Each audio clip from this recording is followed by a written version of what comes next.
You got it. The next presentation is from a scientist here in Pullman, Washington. He also works for the USDA-ARS. His name is Weidong Chen, and he's been here a little bit longer than Lyndon. And, you know, the disease situation has gotten actually probably better because of Weidong. So I have to admit that even though there's disease every time he appears in your field, he knows quite a lot about it. So with that, I'm going to turn it over to Weidong.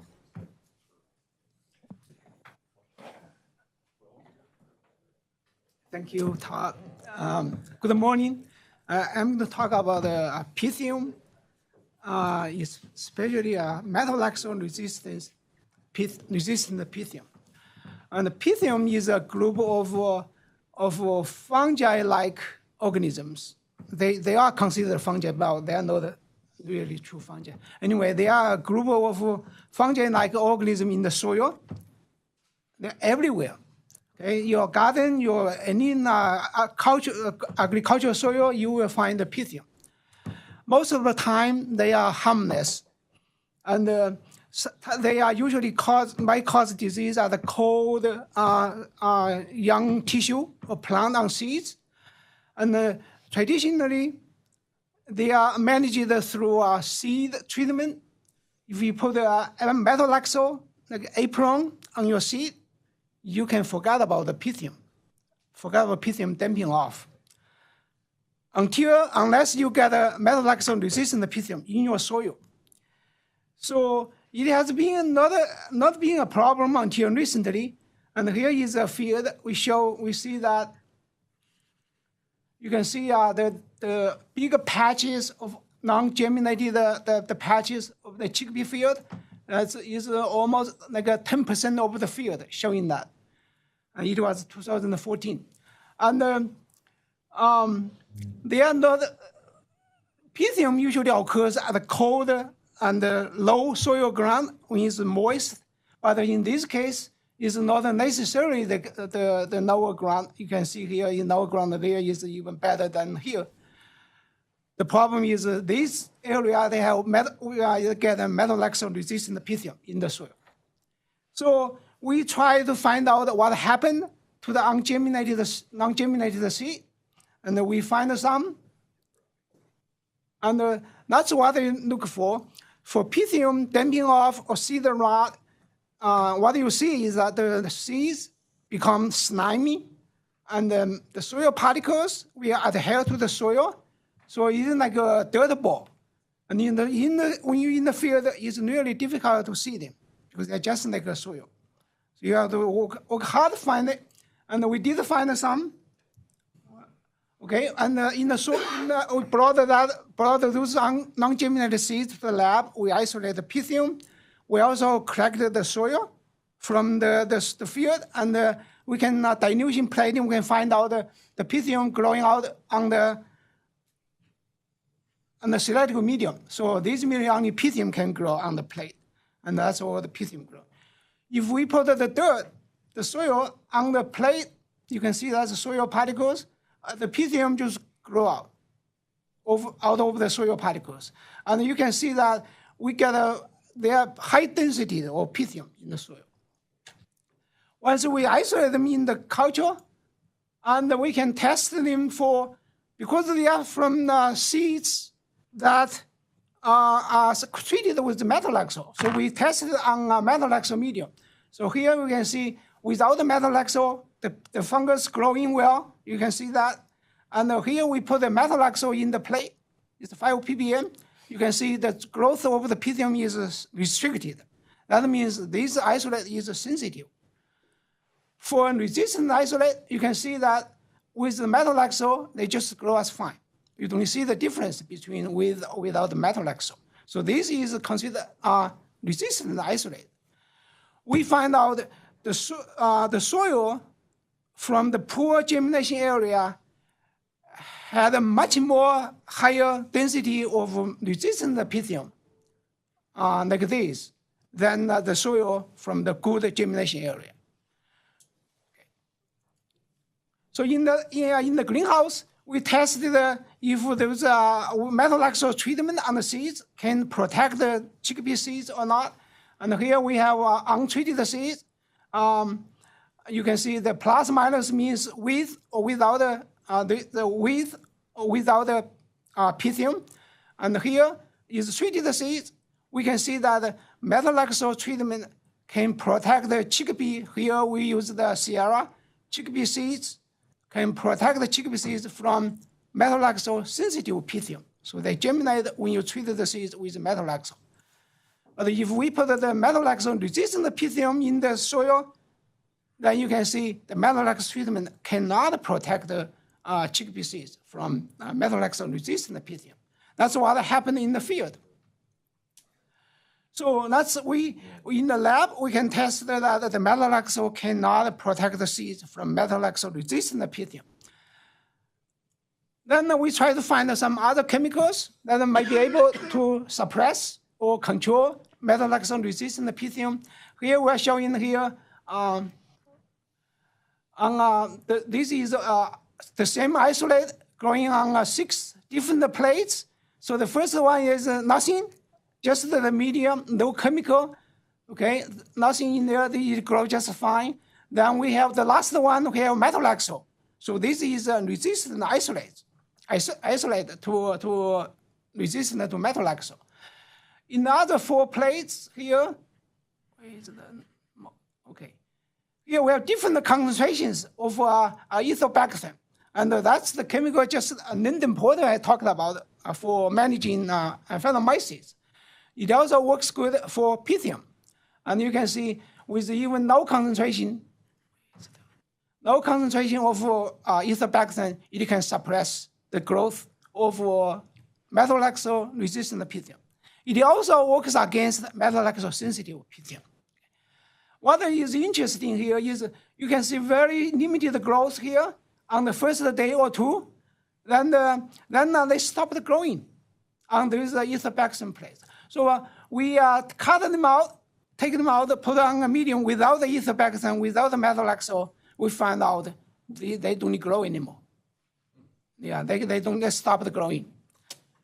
Even under the no concentration, more than 50% of those plugs come out and couldn't grow anymore. So that's the information we have in the lab. We find out the ethylbactam, that's integral, can suppress methotrexate resistant Pythium.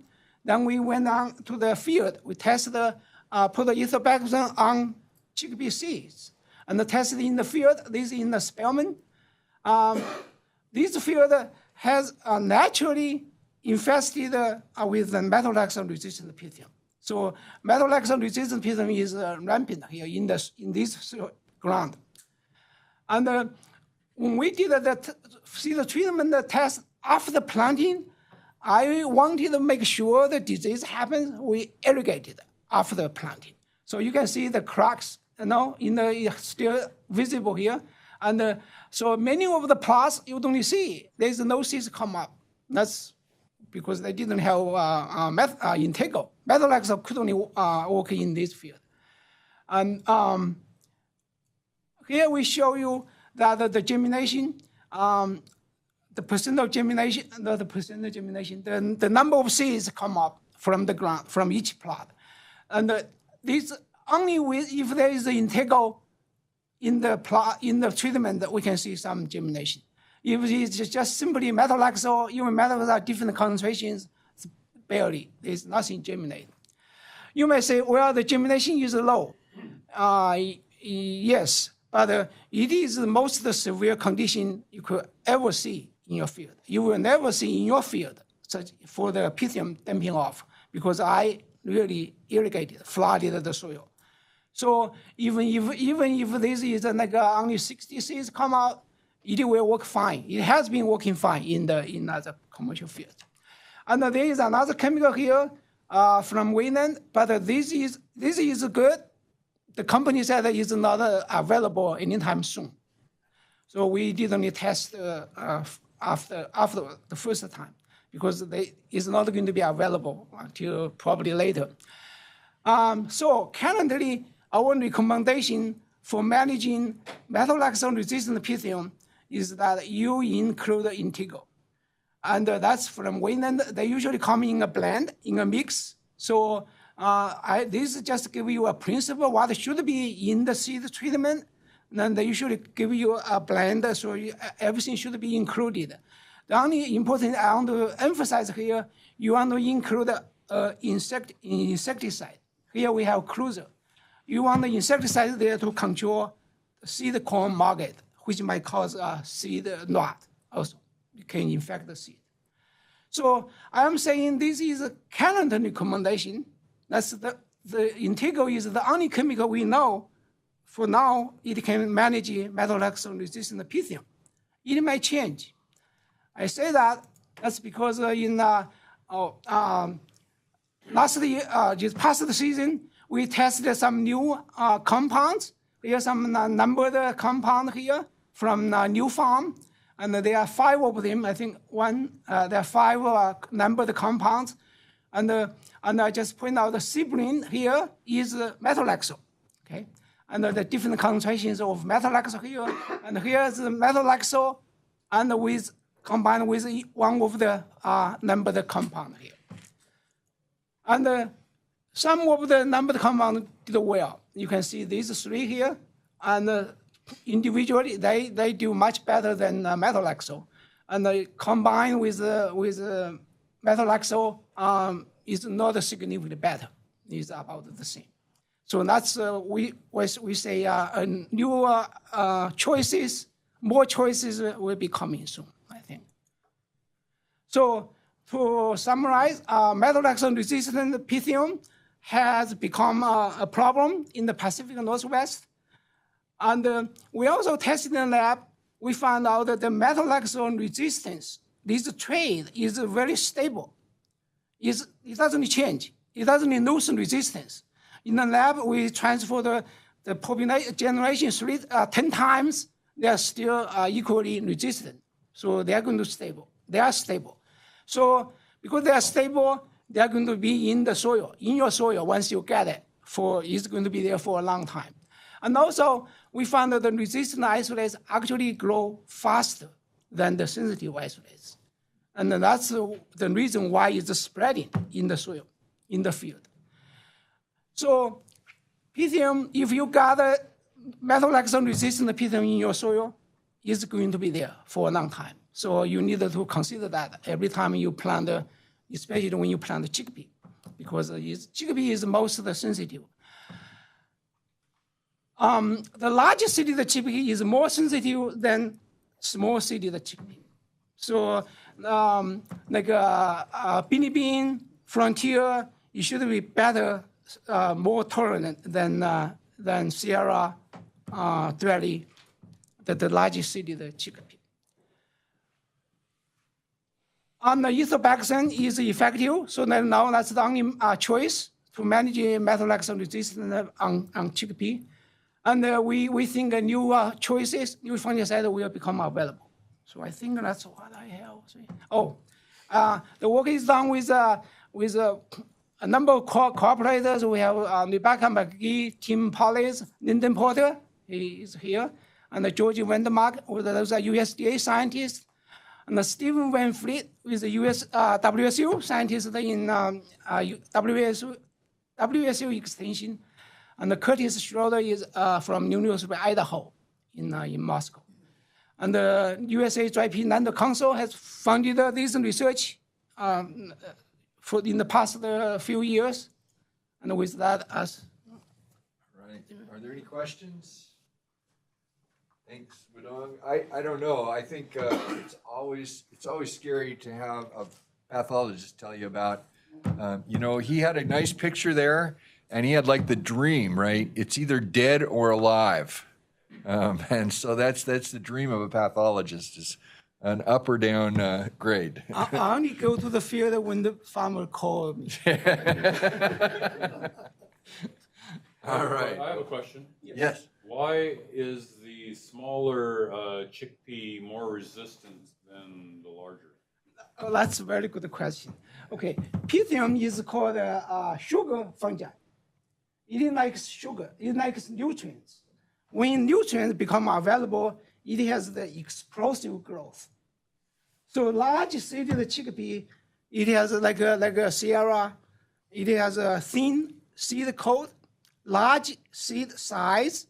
So when it in baby water starts to germinate, it releases a lot more nutrients come out than a small seeded chickpea, like a Frontier, like a Billy Bean, which is has a thicker seed coat, small seed size, much less nutrient come out of the seeds when you're germinating.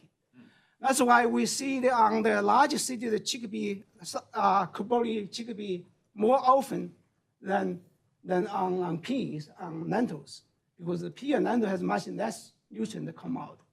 That's the main reason. The small seeded chickpea is less a problem. George has done some screening in his population, lentils. He found the daisy, the dark black seeded chickpea is resistant. You don't need to get a Pythium damping off. But we don't need to grow that. Yeah. We want the larger seed. Yeah. So the other part is it's Pythium attacks all crops, right? Pythium attacks all crops, right? Some are more sensitive than others. In this case, the seed, what is the nutrient that come out of the seed is the main cause. So if the temperature is higher, you will be less a problem. Warm temperature, that's because the seed will germinate quicker. When the seed germinates quicker, then it needs less nutrient out. That's one thing. And when is warmer, the soil microorganism is more active. It will take out the nutrient before Pythium can get it. So there are several mechanisms working out in favor of the plant when the temperature is higher. So if you plant later, it'll be less of a problem than earlier. Yeah. So when will we know then, or as a farmer, when are we going to be concerned about the Pythium damage? Will that happen when you see a reduction in yield? Do we begin to treat the seed now as a prevention, or how will we know when we have that problem? Okay, good question. As opposed to you showing up when we call you. Right, and the field I showed you was 2014, and the grower first planting in April didn't come out for that those patches, and he planted the second time. The second time didn't come out, and he called me. Then I went there. So we find that some of the ungerminated seeds from the second planting. The first planting that's all gone, rotted. So the problem was not just the 2014. It was there before. Must be there before. But nobody noticed because it is a small area. Mm-hmm. So you just ignore it, not get your attention. Unless it's a big area didn't germinate, so that get our attention. So in your field, what would you like to see? If first you want to see the emergence, if it's even or uneven emergence in your field. If it's uneven, some patches has bad germination, and we should look at it. It could be methotrexate-resistant Pythium, but it could also be the seed corn maggots can be a problem. After 2014, a lot of growers started using Intego, but they still have some problems. That's because of the insect. Oh. Yeah, the insect can cause all the rotten seeds. Okay. That's also. It'll look similar. So would it be so it's good advice then to maybe just look at that Intego anyway at this point? I recommend to put the Intego. Okay, thank you. Yeah. So you can have your field soil tested. Yeah, okay. And there's actually you can have your field soil tested. The plant pathology lab at WSU is doing metalaxyl resistant testing, Right. as Yeah. well as the Oregon State University. Their Hermiston lab has been doing testing for metalaxyl resistant Pythium for years because it's been a problem in the Columbia Basin on irrigated crops since 2004 is when we discovered it. So there's okay. Yeah, you can sample your soil. Just when you sample the soil, just keep in mind that you see the patches in the field. Mm-hmm. If the soil are taken from the patched area, you get a high metalaxyl resistant Pythium. But if it happens from a good area with germination is good, the population is very low. So it's not evenly distributed in your field. Just keep that in mind when you sample. So if it's negative, and it still be in there. That's yeah. You can send the soil sample dry. In fact, it's probably better to send it dry. Oh, wow. Let it dry out and then send it. Don't leave it in the sun solarizing your truck though. Yeah, and on that soil sample, how deep do you want? How deep? The first 2 or 3 Inches. inches, the first the top layer. So I get it. Very good. Thanks. Do you recommend as far as the temperature on seeding garbs, soil temperature? Well, the warmer is better in terms of metalax or Pythium management. The warmer temperature is better. But I know the people, they want to get to the ground as early as they can. So you have to balance that. He's a politician when he answers that question. Huh?